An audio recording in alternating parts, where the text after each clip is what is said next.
आप सभी का स्वागत है अनपढ़ न्यूज़ नेटवर्क में। तो दोस्तों, अभी हाल ही में इंडोनेशिया में पूरी तरह से तबाही मचा चुका है भूकंप, और भूकंप से मरने वालों की संख्या 270 करीबन अभी आंकी गई है। लेकिन बताया जा रहा है कि आंकड़ा भी सही नहीं है, इससे भी ज़्यादा लोग मारे जा सकते हैं, क्योंकि कई लोगों की अभी बॉडी नहीं मिली है। इस हिसाब से अभी ये आंकड़ा सही नहीं है।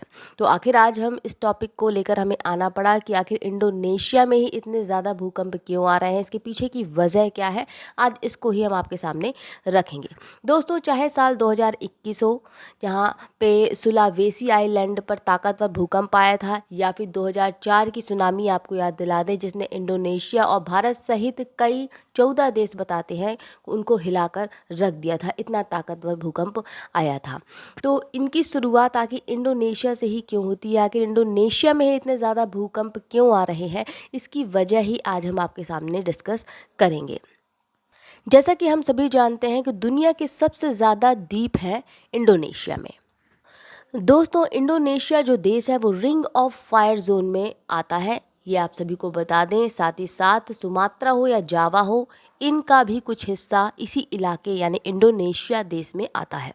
प्रशांत महासागर के किनारे ये देश है। ये एरिया कुदरती मुसीबतों के मामले में दुनिया के सबसे खतरनाक भूभागों में से एक माना जाता है। तो क्या है ये रिंग ऑफ फायर, यानी क्या होता है अगर रिंग ऑफ फायर होता है? तो दरअसल दोस्तों, बताते हैं कि एक एक्टिव भूकंप जोन रिंग ऑफ फायर कहलाता है।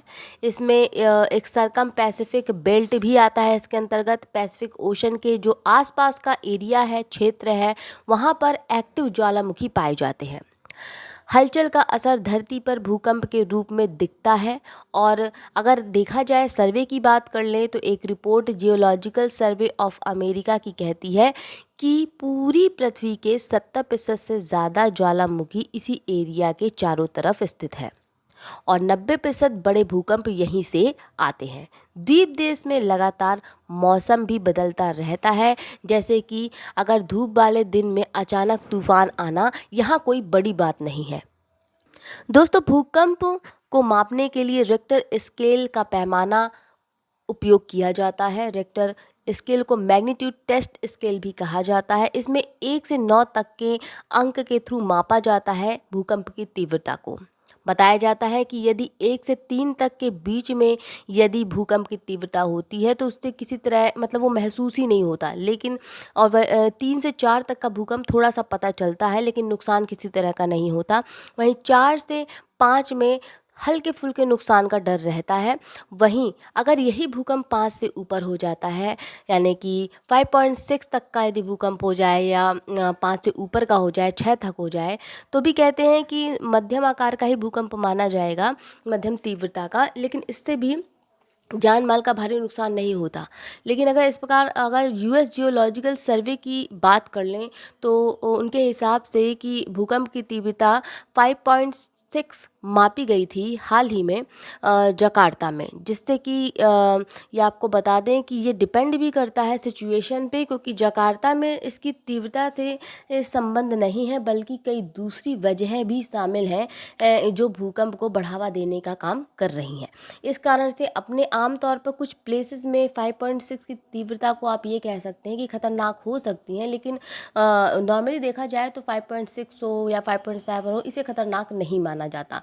कुछ जगहें जिम्मेदार हो जाती हैं जो इसको बढ़ाने का काम करती हैं, जैसे कि इमारतों का कच्चा बना होना भी जिम्मेदार होता है, भूकंप आने पर भूकंप को बढ़ाने का काम करता है। इसके साथ ही इमारतों का कमज़ोर या गलत तरीके से यदि बनाकर इमारतों को रखा गया है, तो ये भी भूकंप को बढ़ाने का काम ही करते हैं। दोस्तों, धरती के नीचे कई तरह की परतें होती हैं, यानी प्लेट्स होती हैं, और ये प्लेट्स समय समय पर खिसकती रहती हैं, सरकती रहती हैं, है ना। लेकिन प्लेट्स को, जो प्लेट्स होती हैं, इन्हें टेक्टोनिक प्लेट्स भी कहा जाता है। वहीं आपको बता दें कि जब यही जो प्लेट्स होती हैं आपस में रगड़ खाती हैं, टूटती हैं, तो इन प्लेट्स के रगड़ खाने से, टूटने से क्या होता है, एक एनर्जी निकलती है, और ये एनर्जी कंपन करने का काम करती है, और मतलब कहने का कि धरती को हिला कर रख देती है, और इसी को भूकंप कहा जाता है। वैसे जानकारी के लिए आपको बता दें कि धरती की जो ऊपरी सतह होती है वो 80 से 100 किलोमीटर तक की मोटी होती है, जिसे स्थल मंडल भी कहते हैं। तो दोस्तों, रिंग ऑफ फायर का होना किसी भी देश में ये भूकंप के लिए या भूकंप को दावत देने का काम करता है, ये तो आप समझ चुके हैं। लेकिन रिंग ऑफ फायर केवल भूकंप के लिए जिम्मेदार नहीं होता, बल्कि ये हवाई हादसों के लिए भी काफ़ी जिम्मेदार है। इस हिसाब से इंडोनेशिया को हवाई हादसों का देश भी कहा जाता है।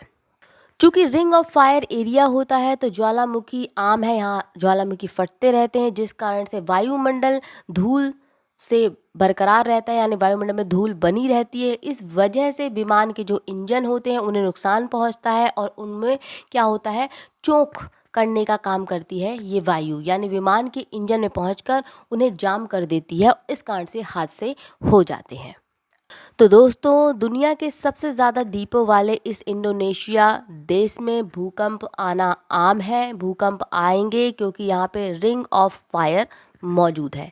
साथ ही साथ इसके लिए केवल रिंग ऑफ फायर तो आप कह ही सकते हैं, लेकिन इसके अलावा बिल्डिंग्स का गलत तरीके से बना होना, कच्ची इमारतों का बना होना, ये सब भी भूकंप को बढ़ाने का काम करते हैं।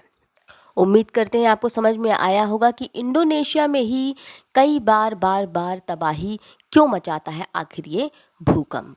फिलहाल इस खबर में इतना ही। और खबर के लिए जुड़े रहिए हमारे चैनल एंड वर्ल्ड से। फिर मिलेंगे नई खबरों के साथ। नमस्कार।